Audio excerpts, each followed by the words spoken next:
মানুষ তো কত কথাই বলে যে এই বয়সে তুমি গরু পালকে, অগরে আমি পালি, ওরাই আমার সব, ওরা আমার সন্তানের মতো। বৃষ্টি তুফানের দিনও এই এমনি এমনি ঘুরুম চকের মধ্যে। একদিন আবার অ্যাক্সিডেন্ট দিয়ে দিয়েছিল একটা গরুরে, দিনে শুরু নেই গা। ভোর হওয়ার আগেই তার দিন শুরু হয়, কারণ তার সূর্য ওঠা মানেই নতুন লড়াই। ৬৫ বছরের এই বৃদ্ধা সুচিত্রা, জীবন তাকে বিশ্রাম দেয়নি, বয়সও তাকে ছাড়েনি। স্বামী অসুস্থ, 2 মেয়ের বিয়ে হয়ে গেছে। এখন এই পৃথিবীতে তার আপন বলতে কয়েকটা গরু। আমি এখানে বাবা এই গরুরে ঘাস খাওয়াইতেছি। কয়টা গরু? আমার গরু 3টা গাভী, 3টা বাচ্চা। দুধ দেয়? হ্যাঁ, দুধ দেয়। মানে কতখানি করে দুধ পান? আমি দুধ পাই গরুর 3টা করতে 6-7 দুধ হয়। বিক্রি করেন এগুলো? হ্যাঁ, এগুলা বিক্রি করি। এগুলা বিক্রি করে এই সংসারে খরচা করি। মানে কত টাকা আসে প্রতিদিন?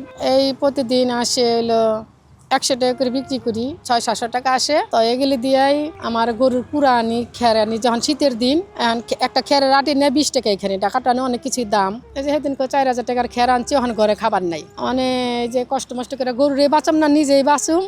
ওখান পরিশ্রম করে আর কি এই গরু কটার বাবা পালি, ভগবানের নাম নিয়ে। মানে আঙ্কেল অসুস্থ, এই বিলটা ওনাকে বাপ দাদা দেশ ছিল, আগে মাছ টাছ ধরতো, অন্তর এই কাজ না, দান বুনতো, অন্তর এই কাজ করে না।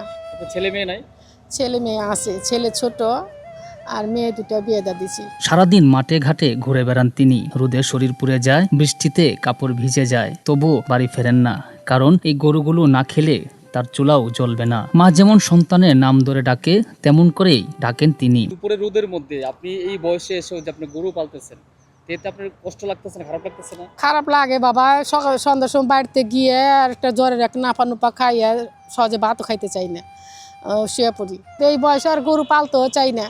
গরু পালাও অনেক কষ্ট, আবার ঘাস নাই, ছান করাই পারি না, একদিনও ছান করে, তাও পালি কষ্ট করে। আর আশ্চর্য, গরুগুলো সত্যি তার কাছে ছুটে আসে। তিনি হাত বুলিয়ে বলেন, তোরা না থাকলে আমি বাঁচতাম না। মানুষ তাকে ভুলে গেছে, কিন্তু এই প্রাণীগুলো তাকে ভুলেনি। দিনে যদি দুধ হয়, রান্না হয়, দুধ না হলে চুলা নিভে থাকে। নিজে অসুস্থ সুচিত্রা, শরীর আর সায় দেয় না, তবুও থামেন না, কারণ তার থামা মানেই সংসারে না খেয়ে থাকা। ডাক দিলে আমার কাছে চলে আসে, এই খান কোন দে, ছান করাই, ওরা আমার কাছে আসে। মানুষ তো কত কথাই বলে যে এই বয়সে তুমি গরু পালকে, অগরে আমি পালি, ওরাই আমার সব, ওরা আমার সন্তানের মতো। অগ কামাই দিয়ে আমি খাই, ওরা আমার দুধ দেয়, দুধ বিক্রি করি, এই দিয়ে আর কি চলি।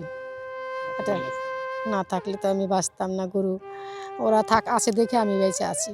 একটা বয়সে মানুষের ভরসা হয় সন্তান। সুচিত্রার ভরসা তার গরু। এই বয়সেও তিনি লড়ছেন শুধু বেঁচে থাকার জন্য। একটু সহায়তা, একটু নজর, হয়তো এই মায়ের কষ্টটা কমাতে পারে। সবাই মানুষ হয়ে জন্মায়, কিন্তু সবাই মানুষের পাশে থাকে না। ওই তো ভগবানের কাছে যে ভগবান তুমি নীতিটা ভালো রাখো, যেন এমনি করে মরতে পারি।